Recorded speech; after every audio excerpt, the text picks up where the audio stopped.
9 मई को आयोजित होने वाले राष्ट्रीय लोक अदालत को लेकर औरंगाबाद में जिला जज ने प्रेस वार्ता किया है। कौन कौन से मामले का निष्पादन किया जाएगा, किस सुलहनीय वादों पर मामलों को लेकर के सुलहनीय वादों का निपटारा किया जाएगा, उसको लेकर के औरंगाबाद के जिला जज और सचिव तान्या पटेल के द्वारा संयुक्त रूप से प्रेस वार्ता आयोजित की गई है। आइए आपको सीधा प्रेस कॉन्फ्रेंस में लेके चलते हैं, जहां जिला जज और सचिव प्रेस वार्ता कर रहे हैं।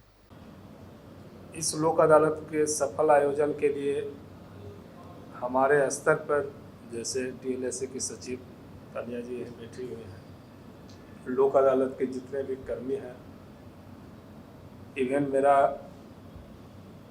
बार के लोगों से भी मेरी मीटिंग हुई थी और अधिवक्तागण भी अपने स्तर से प्रयास कर रहे हैं।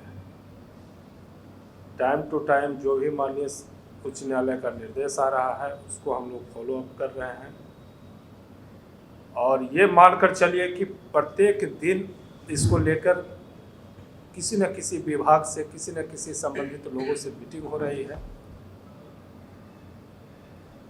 उम्मीद है कि प्रदर्शन बहुत ही अच्छा रहेगा। विशेष जानकारी के लिए मैं सेक्रेटरी डीएलएसए को ऑथराइज करता हूँ, ये आप लोग को डिटेल में जानकारी देंगे। बेंचेस यहीं बनेंगे। 3 बेंच स्टैब्लिश हो रहे हैं जो ई सेवा केंद्र के पास बनेंगे, डीटीओ स्पेसिफिक रिलेटेड।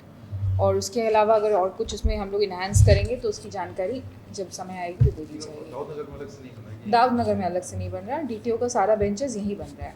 दाऊद नगर में इस बार अलग से बैंक्स के बेंचेस बन रहे हैं कि दाऊद नगर संबंधी जो भी ब्रांच हैं उनका डिस्पोजल के लिए बैंक वाले केसेस दाऊद नगर न्यायालय परिसर में उनके डिस्पोजल्स होंगे।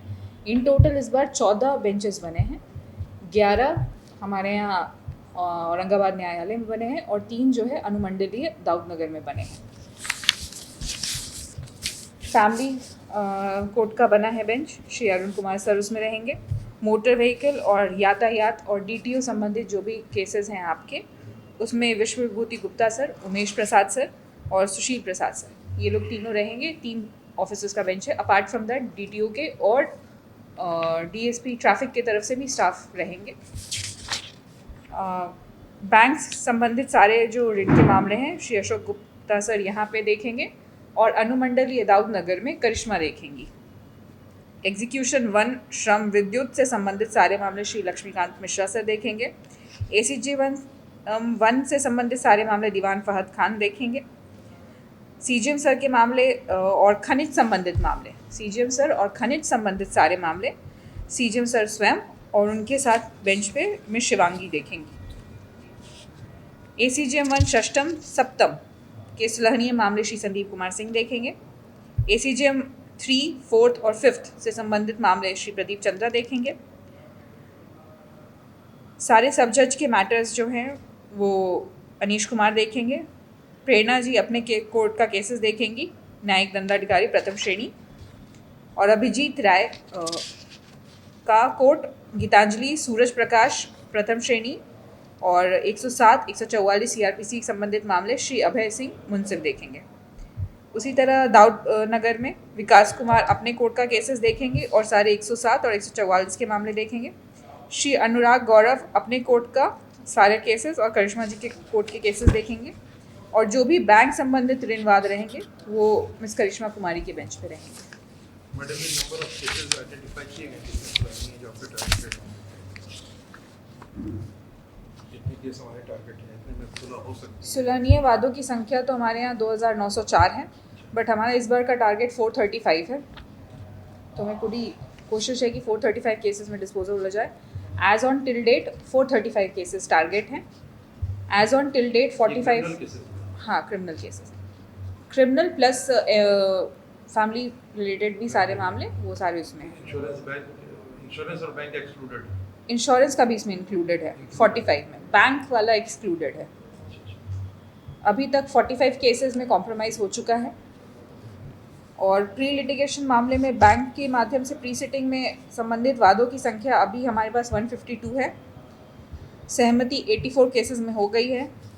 4900 केसेस में नोटिस निर्गत किया जा चुका है। कितने केसेस में? 4900 केसेस में। 4900? जी। 4900। और लोक अदालत में संभावित 1500 केसेस की संख्या है प्री लिटिगेशन केसेस में, बैंक ऋण संबंधित केसेस में।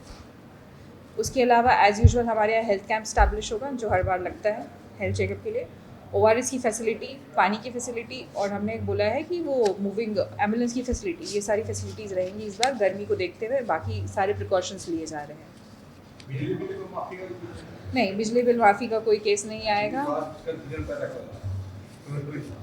इस बार। सबसे वेलकमिंग स्टेप ये है कि डिस्प्यूट का तो हुआ, डिस्प्यूट का बेंच रहता है बट माफ़ी संबंधित कुछ नहीं होता है। और जो भी है इस बार DTO का सारा चालान के केसेस ऑलमोस्ट 50% रेट पे डिस्पोजल होंगे, तो उनका 3-4 बेंचेस बन रहा है हमारे अलग से, जो ई-सेवा केंद्र के पास स्टैब्लिश रहेगा। आम जनता से अपील है कि ज़्यादा से ज़्यादा नंबर ऑफ़ केसेस में आएँ, pre litigation plus post litigation और चालान के केसेस में भी आएँ, डिस्पोजल कराएँ। और चालान वाले जो हैं पब्लिक, उनसे ये अनुरोध है कि थोड़ा मैनर्स और थोड़ा मेंटेन रखें, क्योंकि हो सकता है रश हो, तो थोड़ा पेशेंस मेंटेन करेंगे, काम ज़रूर होगा उस दिन। सर इंश्योरेंस कंपनियों से भी इंश्योरेंस कंपनियों को क्या रिस्पॉन्स है? इंश्योरेंस कंपनी भी बहुत इंथुजियास्टिक है। हमारे यहाँ अभी फ़िलहाल 38 या 41 केसेस पेंडिंग हैं in total motor vehicle act के पूरे कोर्ट में। ज़्यादातर मेजॉरिटी ऑफ केसेस ऑलरेडी गया में जो ट्राइब्यूनल चल रहा है वहाँ चला गया है, तो उससे पहले वाले पेंडिंग हमारे यहाँ केसेस हैं। पार्टीज़ और इंश्योरेंस कंपनी दोनों से बात की गई है, चांसेस हैं कि लोक अदालत में इंश्योरेंस रिलेटेड केसेस का भी डिस्पोजल अच्छे से होगा। हमने अपना एरिया उनको दिखा दिया ई-सेवा केंद्र का, तो she is happy with it. थोड़ा और मे भी होता है, फाइनलाइजेशन होगा जगह का। यहाँ पे भी वो रेडी हैं अभी फीस मांगे। एक्चुअली पहले क्या था कि पहले अंदर बेंच बना दिए थे DTO का, तो वो उनको लगा इस बार भी कि हम लोग अंदर ही बैठा देंगे, तो उस चीज़ के लिए मैंने उनको आश्वस्त किया कि आपको प्रॉपर स्पेस दिया जाएगा, ई-सेवा केंद्र के पास स्पेस है। अगर उससे ज़्यादा भी आगे बढ़ना चाहती हैं तो और भी हमारे पास ओपन स्पेसेस है, जो नई बिल्डिंग बनी है उसके नीचे अगर वैसी भीड़ हुई तो हम लोग वहाँ पे भी शिफ्ट कर सकते हैं बेंचेस को, तो जगह है इसमें हमारे हम पास। आपको एश्योर कर देते हैं कि भीड़ जितना भी हो नियंत्रित रहेगी।